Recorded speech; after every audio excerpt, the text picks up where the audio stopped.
To the Hamsi Analytics Daily Market Commentary. I'm Pablo Navarro. Today is Friday, June 15, 2012. For the market internals, the New York Stock Exchange advanced decline differential closed at 1,127.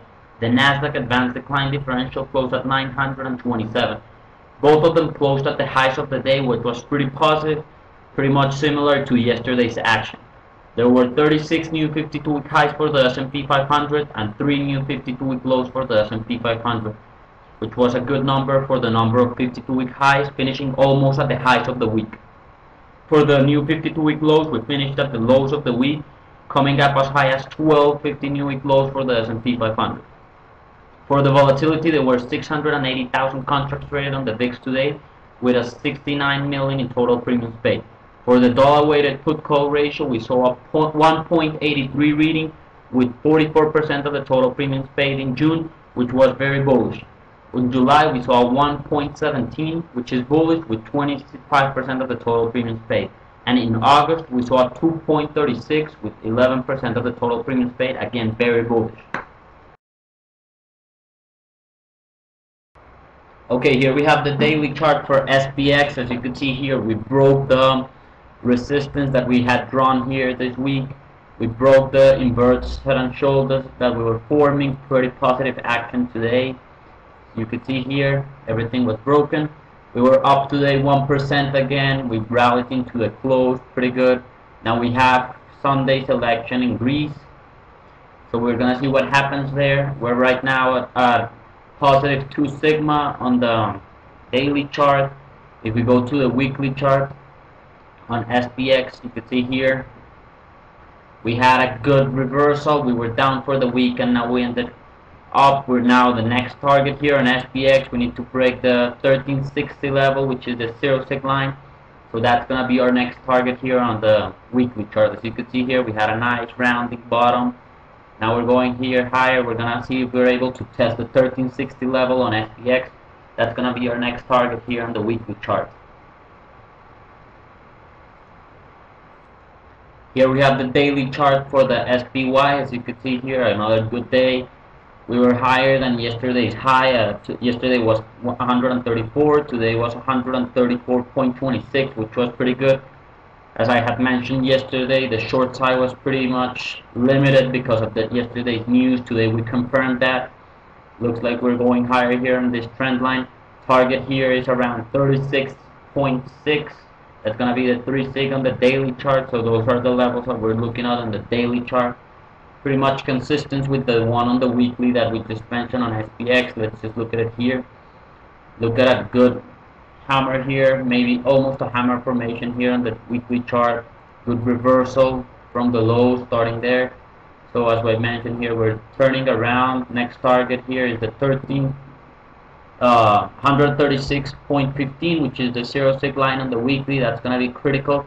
After that, we're going for 139.56. That's the positive 1 sigma, but that's still a long way from here. So breaking the 0 sig line on the next week would be perfect, forming the bottoming formation that we've seen here, which is very nice.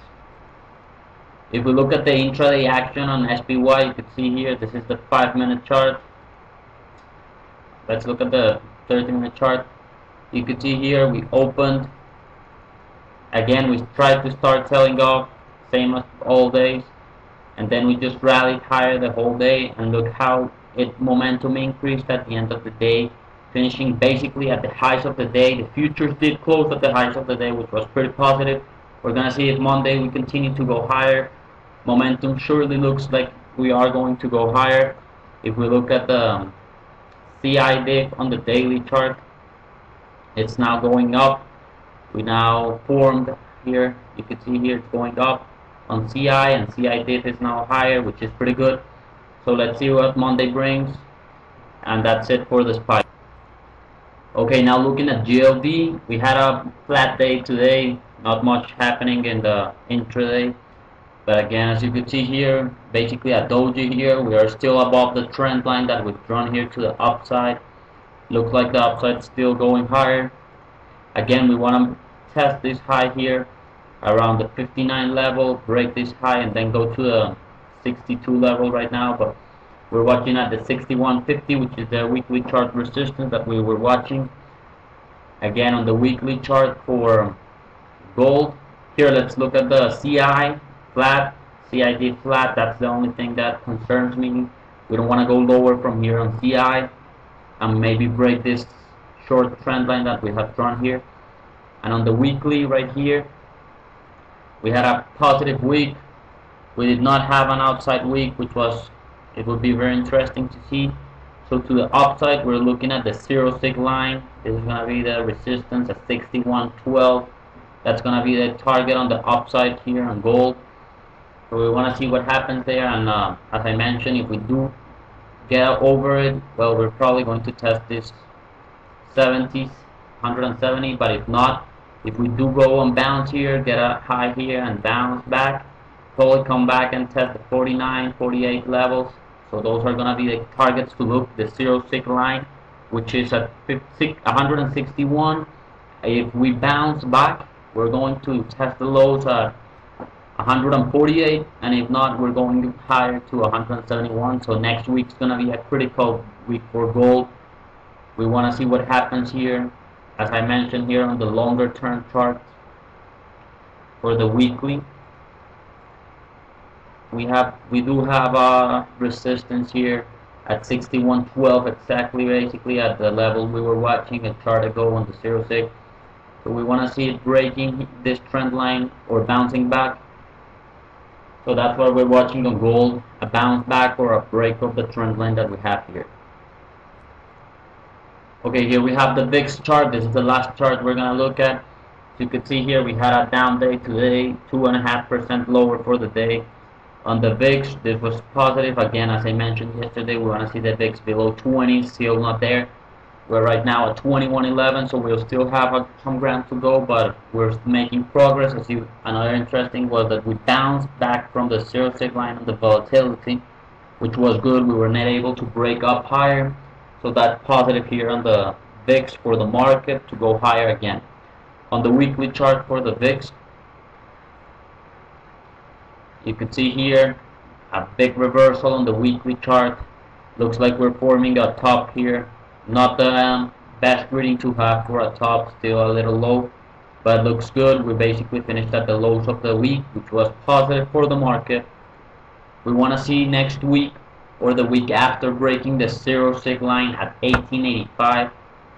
So that would be very good if we're able to break the 1885. I doubt it because that's pretty low from here, but still we just want to break the 20 level and keep on going lower steadily, slowly.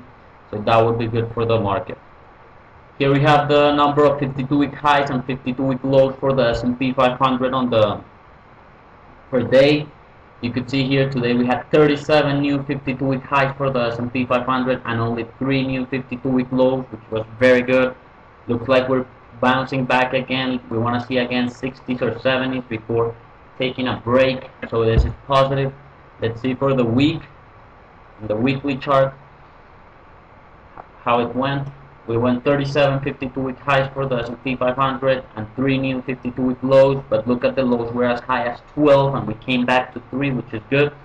And on the highs, we did finish at the highs of the week, which was pretty positive. Here we have the Mcclellan Oscillator. As you can see here, we are right now at 149, basically getting at overbought levels right now, like 150, but as you can see here, we're making higher highs, which is pretty positive. You can see from here we're making higher highs. We're looking for a big reading here. Maybe a 200 reading would be great for this. Still looking like an upside momentum from here. And that's what we got from the charts today. We have a special offer by TradeStation. Get your Hamsley Analytics proprietary indicators paid by TradeStation. Contact Active Traders office in Chicago, Peter Albino, at the number listed below. Have a good weekend.